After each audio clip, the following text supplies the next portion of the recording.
Ernest Hemingway, the man, his legacy, and the fight to preserve it. Next on Comcast Newsmakers. Bringing you the news and information you need from the people making a difference. This is Comcast Newsmakers.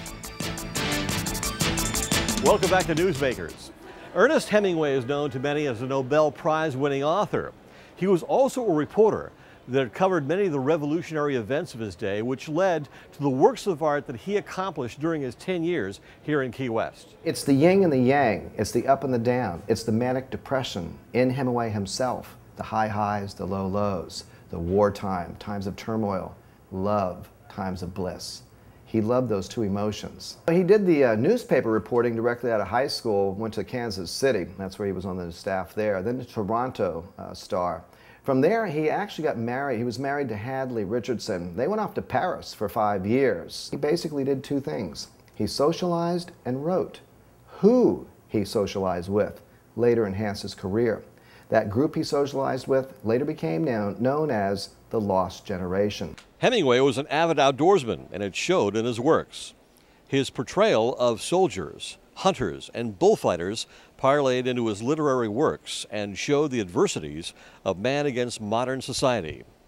Some of Hemingway's classic works, like A Farewell to Arms and To Have and Have Not, were penned in Key West, just as his literary career was beginning to take off. Farewell to Arms was written at wartime, of course. In his love of Agnes von Kurowski, that was the nurse he fell in love with and who he proposed to that wouldn't marry him.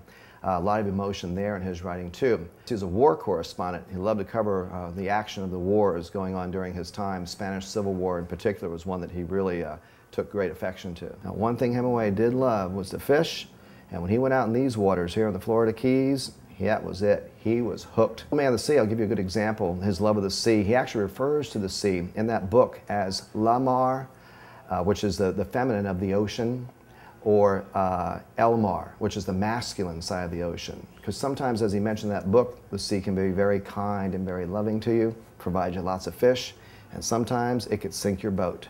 Charles Thompson, he used to run the ice house here in Key West, Florida, became a very good friend of Hemingway's. Much like the Parish years I mentioned, where he had that lost generation, that pool of people he socialized with, he had the same thing here.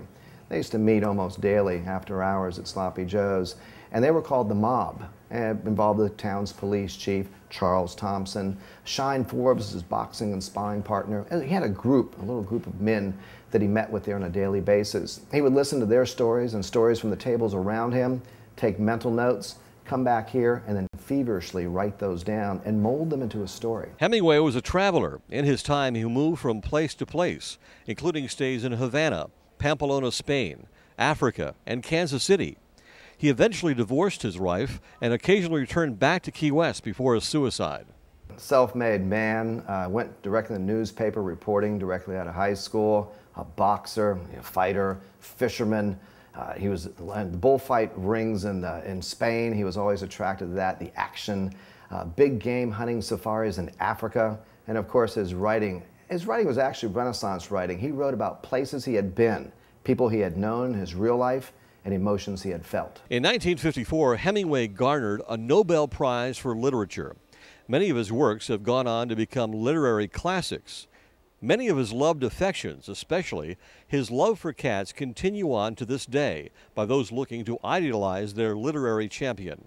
But this too comes with a cautious overtone. His writing allowed the common blue-collar worker in the 1930s and 40s and 50s to pick up his book, start it, and finish it.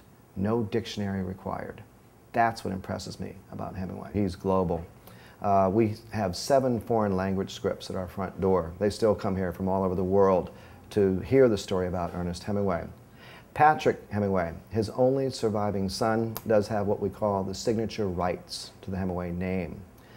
He is the one that can do something if he wishes to about people that are misusing that name or without his permission. He has a course of action legally that he can take. On this edition of Comcast Newsmakers, we've been discussing the life and times of Ernest Hemingway. In Key West for Comcast Newsmakers, I'm Spiro Canton. Thanks for joining us. The preceding has been a presentation of Comcast Newsmakers. And now, back to CNN Headline News.